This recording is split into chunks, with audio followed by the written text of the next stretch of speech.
नागपुर के लकड़गंज थाना क्षेत्र के रेल परिसर में एक युवक का शव संदिग्ध हालत में मिलने से इलाके में हड़कंप मच गया।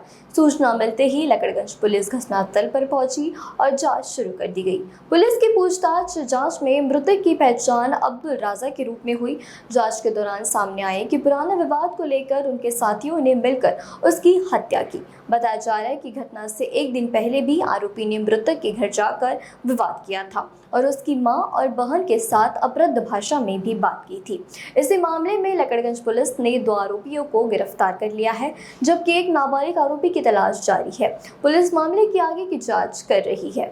सकाळी 7:30 वाजताच्या दरम्यान पोलिसांना माहिती मिळाली की मालधक्का रेल्वे पटरी परिसर या ठिकाणी एक अनोळखी इसमाची बॉडी मिळालेली आहे। त्यावरून PS लकड़गंज येथील पोलीस स्टाफ, पोलीस अधिकारी आणि गुन्हे शाखा युनिटचे पोलीस स्टाफ हे सर्व घटनास्थळावर पोहोचून घटनेची माहिती प्राप्त करून तपास सुरू केला असता गोपनीय माहिती प्राप्त झाली की मृतक याचे नाव अब्दुल रहमान उर्फ रम्मू अब्दुल रजा राहणार मुदलियार नगर शांतीनगर नागपूर येथील असून त्याचा साथीदार नामे परमेश्वर उर्फ पप्पू पटेल राहणार डिप्टी सिग्नल हा याने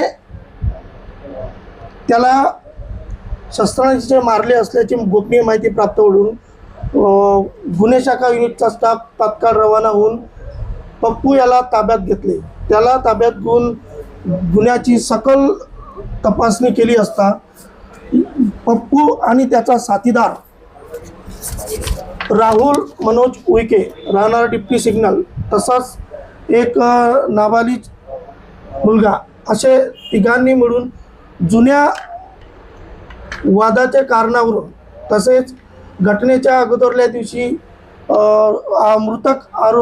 मृतक इसम याने त्याच्या आई बहिणीला शिवीगाळ केली असल्याच्या कारणावरून यांनी मृतक याला घटनास्थळी येऊन धारदार शस्त्राने त्याचे गळ्यावर पाठीवर वार करून जीवानाशी ठार मारले असल्याचे निष्पन्न झाले आहे।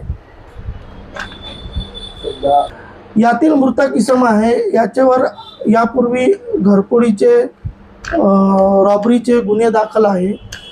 तसेच यातील आरोपी इसम आहे आरोपी क्रमांक 1 परमेश्वर उर्फ पप्पू पटेल राहणार डिप्टी सिग्नल, आरोपी क्रमांक 2 राहुल मनोज उईके राहणार डिप्टी सिग्नल तसेच एक नाबालिग मुलगा असे तिघही हे मृतकाचे साथीदार असून त्यांच्या जुन्या वादावरून जुन्या घरफोडी चोरीच्या पैशावरून तसेच घटनेच्या अगोदरल्या दिवशी झालेल्या वादावरून त्यांनी हा सदरचा खून केलेला आहे।